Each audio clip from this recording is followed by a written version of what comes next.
Baik, jadi di sini kami dari kelompok 3 kelas 7H akan mempresentasikan materi teori akuntansi yang berikutnya, yaitu mengenai teori akuntansi positif, perataan laba, dan manajemen laba. Nah, sebelumnya izinkan kami untuk memperkenalkan nama kelompok, dimulai dari rekan saya. Perkenalkan, nama saya Nikomang Ayu Astini, NIM 1817051076.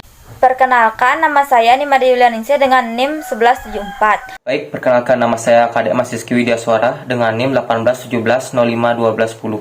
Perkenalkan, saya Pandey Putuai Sucinaryani dengan 4 NIM terakhir 1228. Perkenalkan, nama saya Lonoviani dengan NIM 1817051247. Baik, adapun di sini submateri yang kami bahas ini ada 3 sesuai judulnya, yaitu yang pertama mengenai teori akuntansi positif, yang kedua mengenai perataan laba, dan yang ketiga yaitu mengenai manajemen laba. Untuk materi yang pertama akan dijelaskan oleh rekan saya. Di sini saya akan menjelaskan materi pertama, yaitu teori akuntansi positif.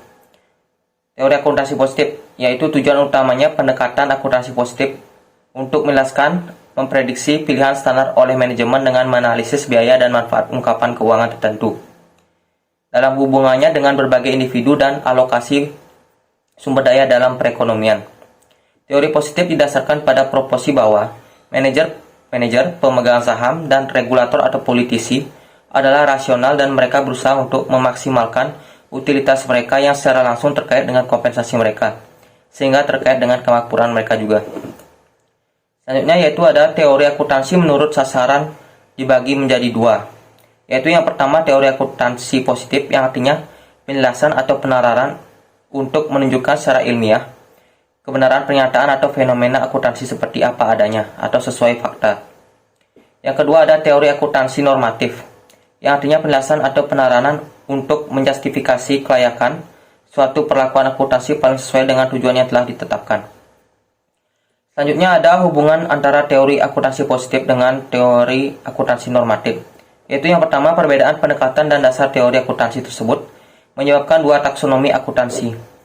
Yang pertama, pendekatan teori akuntansi positif mengalihkan taksonomi akuntansi sebagai sains, sedangkan pendekatan teori normatif menghasilkan taksonomi sebagai art atau seni.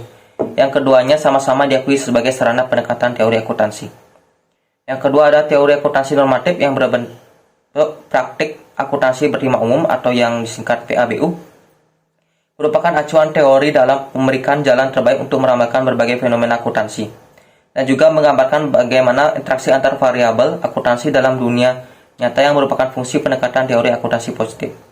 Tidak menutup kemungkinan juga fakta yang ada di dunia nyata atau praktek akuntansi akan mempengaruhi teori akuntansi normatif. Baik, sekian dari penjelasan saya, akan dilanjutkan oleh penyaji berikutnya.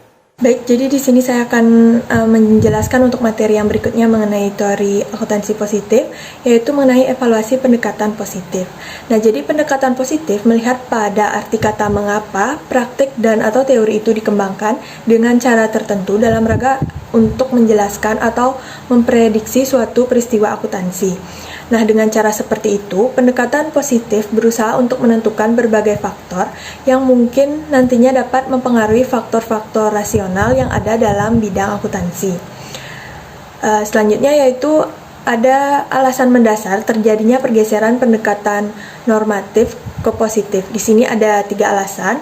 Yang pertama yaitu ketidakmampuan pendekatan normatif dalam menguji secara empiris.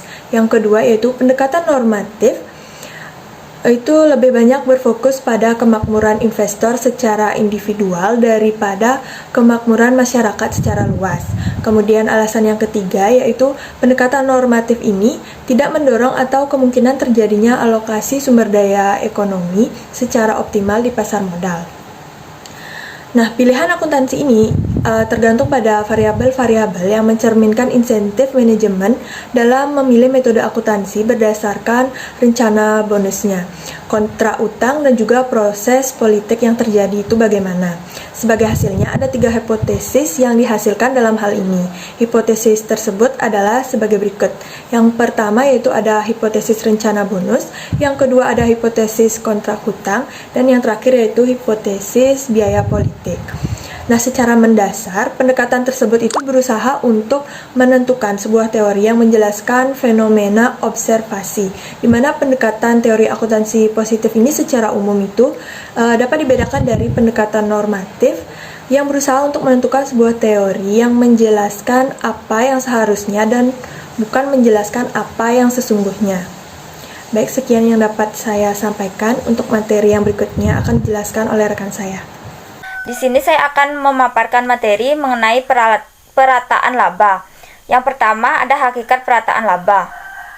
Gordon menteorikan perataan laba sebagai berikut. Dalil yang pertama, kriterium yang digunakan oleh manajemen perusahaan dalam memilih di antara prinsip akuntansi adalah maksimasi utilitas dan kemakmurannya.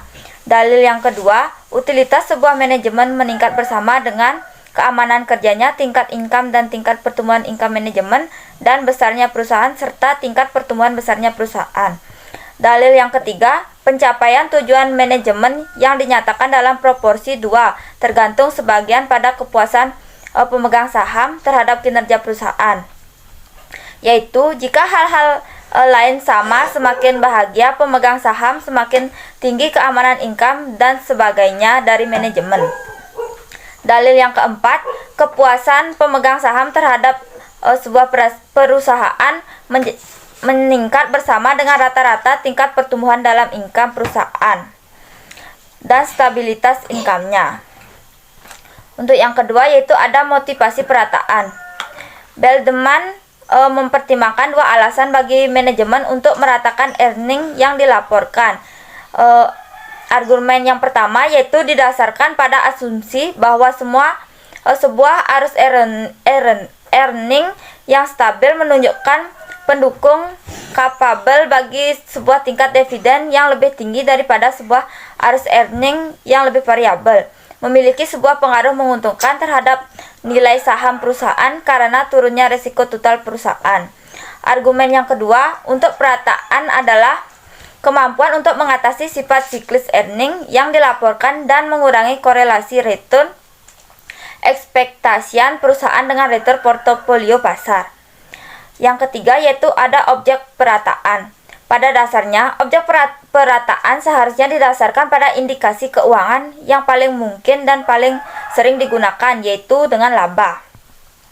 Karena perataan laba bukanlah suatu fenomena yang terlihat, literatur memperkirakan berbagai bentuk pernyataan keuntungan sebagai objek perataan yang paling memungkinkan. Para peneliti juga memilih indikator laba bersih atau laba per saham sebagai objek perataan karena keyakinan bahwa perhatian jangka panjang manajemen adalah terhadap laba bersih, dan para pengguna laporan keuangan juga biasanya melihat pada angka paling akhir, baik itu laba maupun laba per saham. Sekian materi yang dapat saya paparkan. Untuk materi selanjutnya akan dijelaskan oleh teman saya. Baik, di sini saya akan melanjutkan materi dari rekan saya, yaitu mengenai dimensi perataan. Dimensi perataan pada dasarnya merupakan cara untuk mencapai perataan angka atau angka income, di mana Desser dan Malcolm membedakan antara perataan real dan perataan artifisial, yaitu sebagai berikut. Di mana perataan real menunjukkan pada transaksi aktual yang dilakukan atau tidak dilakukan atas dasar pengaruh perataannya terhadap income, sedangkan perataan artifisial menunjukkan pada prosedur akuntansi yang diimplementasikan untuk memindahkan cost atau revenue dari satu periode ke periode yang lain. Di samping perataan real dan artifisial, ada dimensi lain perataan yang dibahas dalam literatur. Sebuah klasifikasi yang populer menambah dimensi perataan yang ketiga disebut sebagai perataan klasifikatory. Materi selanjutnya yaitu variabel perataan. Alat atau instrumen perataan adalah variabel-variabel yang digunakan untuk meratakan indikator kinerja yang dipilih. Coughlin menguraikan 5 kondisi yang diperlukan untuk suatu instrumen perataan, yaitu sebagai berikut. Yang pertama yaitu sekali digunakan. Instrumen tersebut tidak harus membuat perusahaan memiliki komitmen untuk melakukan tindakan tertentu apapun di masa depan. Yang kedua, instrumen perataan harus didasarkan pada penerapan pertimbangan profesional dan diperkirakan dalam wilayah di mana prinsip-prinsip akuntansi yang berlaku umum. Yang ketiga, instrumen perataan harus mengarah pada pergerakan yang material secara relatif terhadap perbedaan pendapatan dari tahun ke tahun. Yang keempat yaitu instrumen perataan tidak memerlukan suatu transaksi real dengan pihak kedua, tetapi hanya suatu reklasifikasi atau saldo akun internal. Yang kelima yaitu instrumen perataan harus digunakan secara sendirian atau bersama-sama dengan praktik lainnya selama suatu periode waktu tertentu.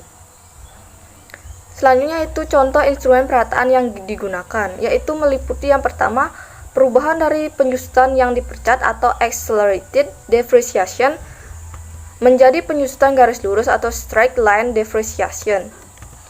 Yang kedua, pilihan antara metode biaya atau ekuitas. Yang ketiga, biaya pensiun. Yang keempat, pendapatan dividen. Yang kelima, keuntungan dan kerugian atas penjualan surat-surat berharga. Dan yang keenam yaitu kredit investasi pajak. Baik, sekian presentasi dari saya. Terima kasih. Nah, di sini saya akan menjelaskan mengenai materi manajemen laba.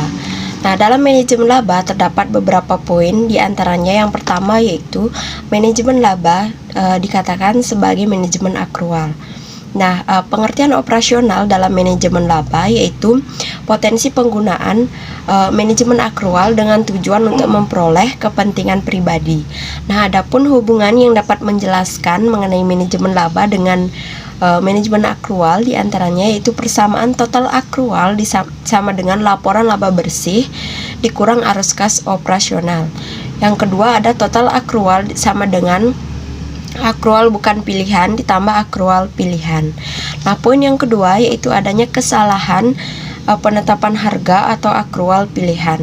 Nah, persistensi kinerja laba ternyata bergantung pada besaran relatif dari kas dan komponen akrual dari laba. Nah, akan tetapi harga saham bertindak seakan-akan para investor gagal dalam mengidentifikasi secara benar sifat-sifat yang berbeda dari dua komponen laba itu sendiri. Nah, yang poin ketiga yaitu ada isu-isu dalam manajemen laba. Yang pertama adalah sangat mudah untuk menduga bahwa manajemen laba bertujuan untuk memenuhi harapan dari analisis keuangan atau manajemen. Yang kedua yaitu terdapat alasan yang baik untuk memiliki kecurigaan bahwa manajemen laba bertujuan untuk mempengaruhi kinerja jangka pendek dengan berbagai cara.